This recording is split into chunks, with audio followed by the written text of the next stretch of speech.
Vaïkra, chapitre 7.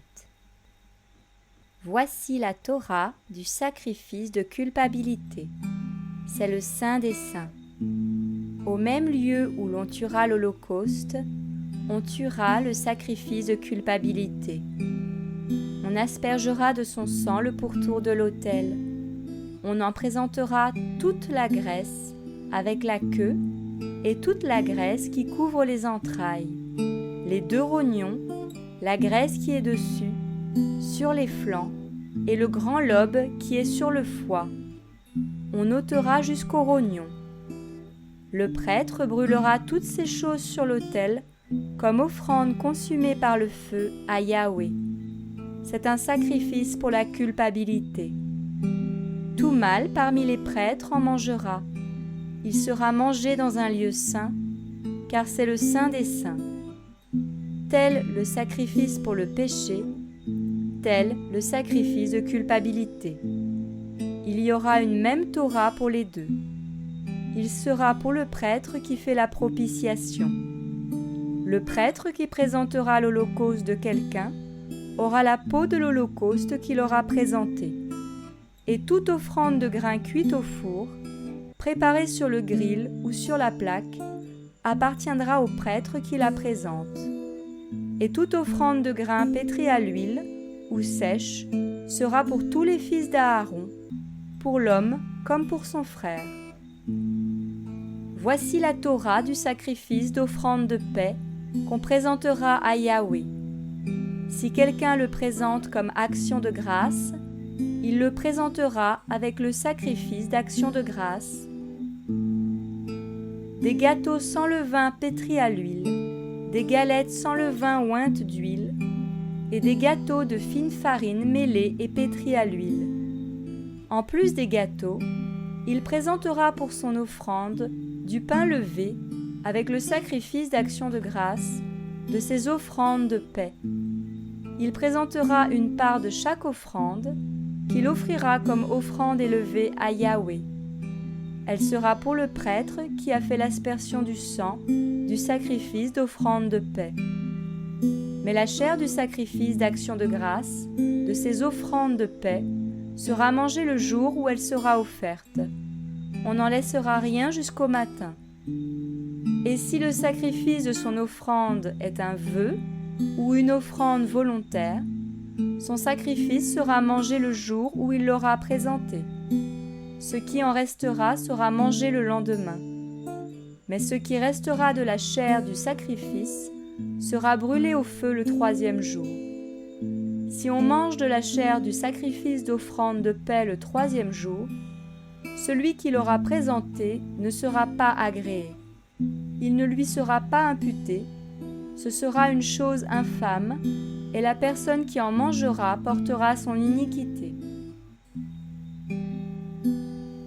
La chair de ce sacrifice qui a touché quelque chose d'impur ne sera pas mangée, elle sera brûlée au feu.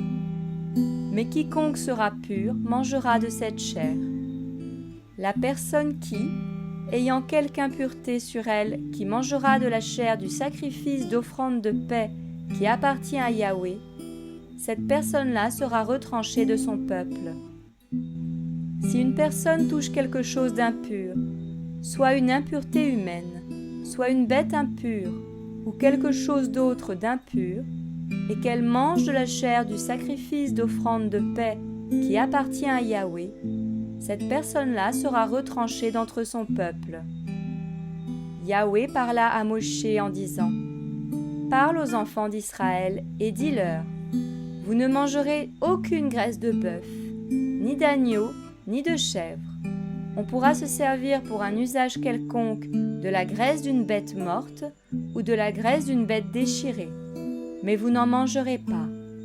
Car quiconque mangera de la graisse d'une bête que l'on présente comme offrande consumée par le feu à Yahweh, la personne qui en mangera sera retranchée de son peuple. Vous ne mangerez pas de sang, ni d'oiseaux, ni d'autres bêtes dans aucune de vos demeures. Toute personne qui aura mangé de n'importe quel sang, cette personne-là sera retranchée de son peuple.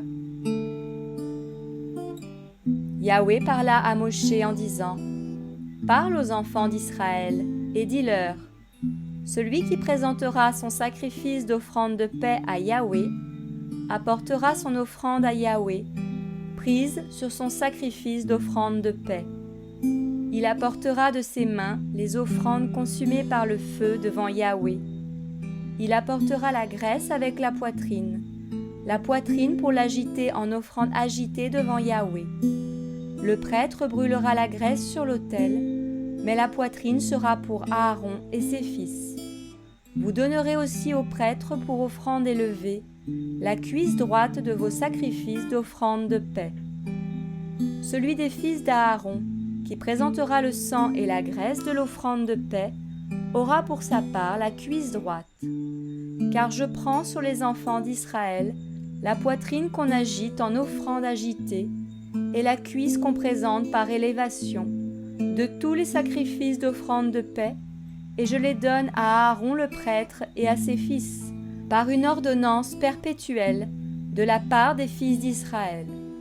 C'est là le droit de l'onction d'Aaron et de l'onction de ses fils sur ces offrandes consumées par le feu devant Yahweh, depuis le jour où on les aura présentées pour exercer la prêtrise à Yahweh.